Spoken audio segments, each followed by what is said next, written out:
Notre secours est dans le nom du Seigneur qui a fait le ciel et la terre. Avant qu'on y aille, je vous parle 2 secondes de cette famille de Juda Maccabée. C'est hyper important parce qu'en fait on a écrit ce livre pour parler d'elle, tellement elle va avoir une influence importante sur toute la suite de l'histoire juive. Donc il faut que je vous explique quand même ce qu'est cette famille. La famille des Maccabées qu'on appelle encore les Asmonéens. Les Asmonéens, ça vient d'un ancêtre qui se serait appelé Ashmonaï. Et si vous connaissez l'histoire du peuple juif, là tout de suite ça vous dit des choses. Parce que les Asmonéens, c'est le nom de la dernière dynastie royale juive. C'est eux qui vont rétablir la royauté en Juda. Et bon gré mal gré, c'est ce qui va vous emmener jusqu'à Hérode le Grand. Hérode le Grand va devenir roi juif en se mariant à la dernière princesse asmonéenne. Donc, si je devais faire un parallèle, ce sera avec le premier livre de Samuel. Le premier livre de Samuel vous parlait de l'accession au trône de David. Le premier livre des Maccabées vous parle de l'accession au trône de la famille des Asmonéens. En fait, ce qui va se passer, c'est que c'est une famille qui va tellement prouver sa valeur, précisément au temps de la révolte contre l'Empire séleucide, qu'ils vont pouvoir reprendre le pouvoir et rétablir la royauté sur Jérusalem. Donc, dans cette famille, je demande le père, Mattathias, qui est un prêtre. C'est une famille sacerdotale. Et il a 5 fils, qui ont tous des surnoms. Jean, surnommé Gadis, qui veut probablement dire le chanceux. Simon, surnommé Tassi, qui signifie peut-être l'audacieux. Judas, alors Judas c'est la star de la famille, lui il est surnommé Maccabée. Maccabée ça veut dire le marteau, bon, pas besoin d'explication. Ensuite Éléazar, surnommé Avaran, qui peut se lire par le persan. Jonathan, surnommé Aphus, qui pourrait signifier le diplomate, le pacificateur, le prudent. Et alors on a entendu hier le discours d'adieu de Mattathias qui dresse le testament spirituel de cette famille et qui relisait l'histoire d'Israël en s'inspirant non pas d'abord de David, de Moïse ou d'Abraham, mais de personnages relativement secondaires mais qui ont pour toute caractéristique commune d'être des guerriers de la foi. Pinéas, Élie, Josué, Caleb.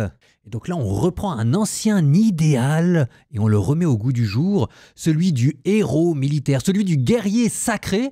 Sachant que cette famille, c'est une famille sacerdotale, on est dans une fusion prêtre-guerrier. C'est à la fois très beau et en même temps très embêtant. On aura le temps de revenir là-dessus. Maccabée, chapitre 3.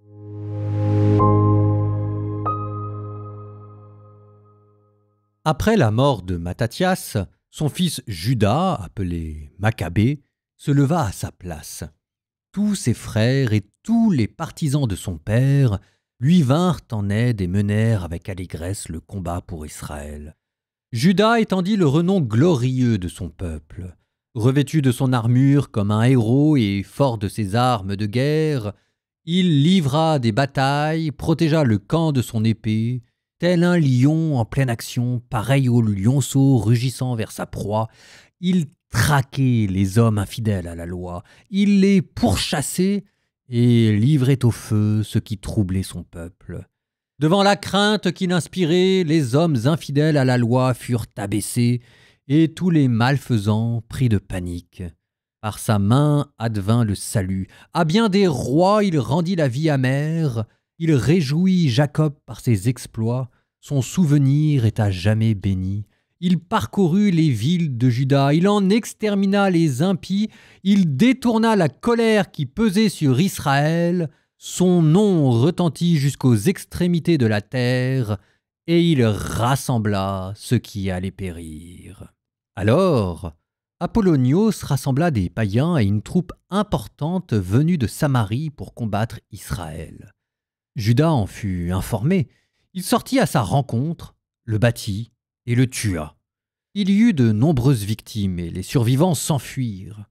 On ramassa le butin et Juda s'empara du glaive d'Apollonios pour s'en servir tous les jours au combat. Séron, commandant de l'armée de Syrie, apprit que Juda avait réuni autour de lui un groupe, une assemblée de fidèles, pour marcher au combat. Il se dit « Je me ferai un nom et je me couvrirai de gloire dans le royaume. Je combattrai Juda et ses compagnons qui méprisent l'ordre du roi. » Il partit donc à son tour, accompagné d'une forte troupe d'hommes impies pour tirer vengeance des fils d'Israël. Tandis qu'il approchait de la montée de Béthoron, Juda sortit à sa rencontre avec une poignée d'hommes. À la vue de la troupe qui montait vers eux, ces hommes dirent à Juda : « Comment pourrons-nous, en si petit nombre, lutter contre une foule si nombreuse et si forte ? De plus, nous sommes exténués, car nous n'avons rien mangé aujourd'hui. » Juda leur répondit : « Il arrive facilement qu'une multitude tombe aux mains d'un petit nombre. Pour le ciel, peu importe d'opérer le salut au moyen de beaucoup d'hommes ou seulement de quelques-uns. En effet, la victoire au combat ne dépend pas de l'importance de l'armée. C'est du ciel que vient la force. Eux, ils viennent vers nous débordant d'orgueil et de mépris pour la loi, afin de nous détruire, ainsi que nos femmes et nos enfants, et nous dépouiller de nos biens. Nous combattons pour nos vies et nos lois, et le ciel lui-même les écrasera devant nous. Ne les craignez donc pas. » Après ces paroles, il se rua sur eux à l'improviste. Séron et sa troupe furent écrasés devant lui. On les poursuivit dans la descente de Béthoron jusqu'à la plaine. 800 hommes environ tombèrent. Les autres s'enfuirent au pays des Philistins. Juda et ses frères commencèrent à inspirer de la crainte, et la panique s'empara des nations païennes d'alentour. Le nom de Juda parvint jusqu'aux oreilles du roi, et tous les païens commentaient ses actes de guerre. Lorsqu'il entendit ces récits, le roi Antiochos fut transporté de colère. Il fit rassembler toutes les troupes de son royaume, une armée très puissante. Il ouvrit son trésor, donna aux troupes leur solde pour 1 an et leur commanda de se tenir prêts à toute éventualité. Il s'aperçut alors que l'argent manquait dans ses coffres et que le produit des impôts de la province était maigre à cause de la révolte et de la misère provoquée dans le pays par la suppression des coutumes ancestrales. Il eut peur de n'être plus en mesure, comme c'était une fois ou l'autre arrivé, de faire les mêmes dépenses et largesses qu'auparavant. En effet, il avait l'habitude de distribuer des présents d'une main plus généreuse encore que ses prédécesseurs. Et se trouvant dans une grande perplexité, il décida de se rendre en Perse pour y lever les impôts des provinces et récolter beaucoup d'argent. Lysias, personnage illustre et membre de la famille royale, fut laissé à la tête des affaires du royaume depuis les rives de l'Euphrate jusqu'aux frontières de l'Égypte. Le roi lui confia aussi l'éducation de son fils Antiochos jusqu'à son retour. Il lui laissa la moitié des troupes et les éléphants et l'instruisit de toutes ses volontés.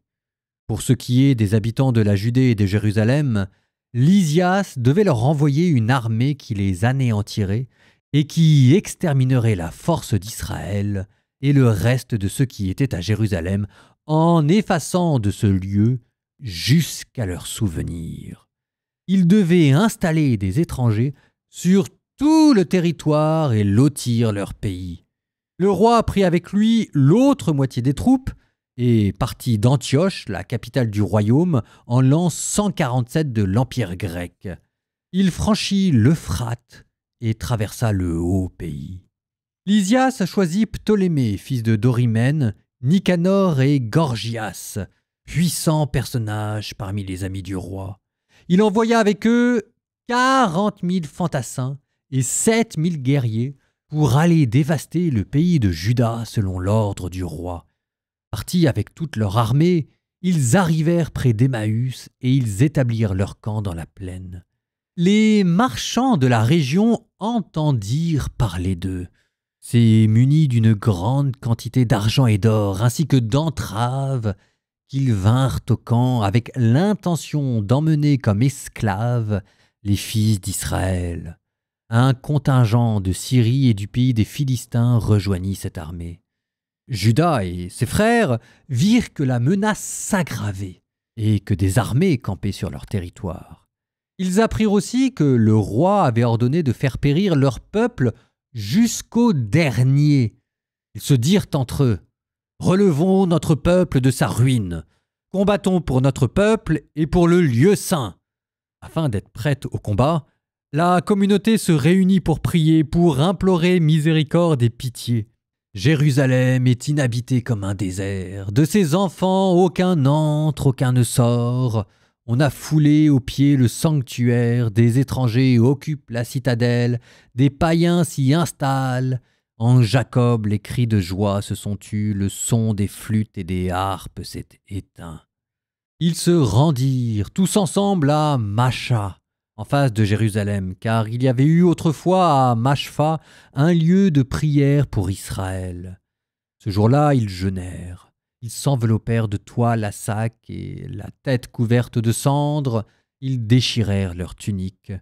Ils déroulèrent le livre de la loi pour le consulter au sujet de ce que les païens, eux, cherchaient à savoir en interrogeant les images de leur idole. Ils apportèrent les habits sacerdotaux, les prémices et les dîmes. Ils réunirent les gens qui arrivaient au terme fixé pour leurs vœux de naziréat, et ils crièrent à pleine voix vers le Seigneur en disant « Que faire de ces gens-là? Où les emmener puisque ton lieu saint a été piétiné, profané, et que tes prêtres sont dans le deuil et l'humiliation? Voici les païens ligués contre nous, ils veulent nous exterminer. Toi, tu connais leur intention à notre égard. Comment pourrons-nous leur résister si tu ne nous aides pas ?» Ils sonnèrent de la trompe et poussèrent de grands cris. Après cela, Juda établit des chefs du peuple, chefs de milliers, de centaines, de cinquantaines et de dizaines.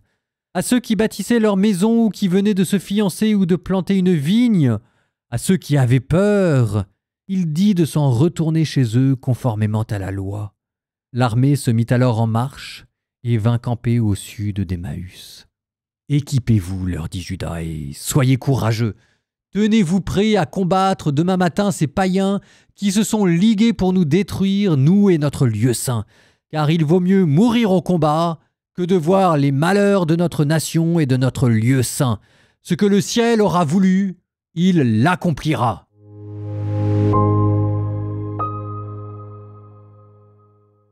En guise de commentaire, je vous fais peut-être un rapide point sur les batailles qu'on a eues jusqu'à présent, parce que sinon j'ai un peu peur que vous soyez complètement perdus. Donc, dans le chapitre précédent, on était en train de jeter les bases de la guérilla, de savoir comment est-ce qu'on pouvait adapter la loi aux exigences de la guerre et comment est-ce qu'on allait se réfugier dans les montagnes pour cette fois-ci passer du côté de la résistance avec un programme politique et théologique qui était donné par le discours d'adieu du père Mattathias avec cette figure du héros guerrier. Ok, il passe le flambeau. Et là, vous allez avoir les premières batailles en bonne et due forme. Vous allez avoir une succession de noms, vous allez peut-être être un peu perdu. Apollonius, Céron, Lysias, Gorgias, Nicanor. Vous allez avoir la tête qui tourne un peu, c'est fait exprès. Ça vous montre un côté un peu anarchique qu'il y avait dans cet empire séleucide. Et ce qu'il faut retenir, c'est que les batailles sont de plus en plus importantes parce qu'au début, on prend cette bande de résistants pour des rigolos et au fur et à mesure, ça devient une résistance sérieuse. Donc on passe des chefs locaux, au début du chapitre, là, Apollonius Céron, et puis ensuite on est passé à des opérations militaires majeures, comme par exemple avec Lysias. Proverbe 26, 6, 10. Il en aura les bras à couper, l'injure à la bouche, celui qui confie une mission à l'insensé. Celui-là, il est très bizarre. Elles vont de travers les jambes du boiteux comme un proverbe dans la bouche du sot. Autant bloquer le caillou dans la fronde que de faire honneur à un sot. Le harpon que brandit un ivrogne a ainsi le proverbe dans la bouche d'un sot. C'est beaucoup de blessures pour tous que d'embaucher l'insensé ou le premier venu.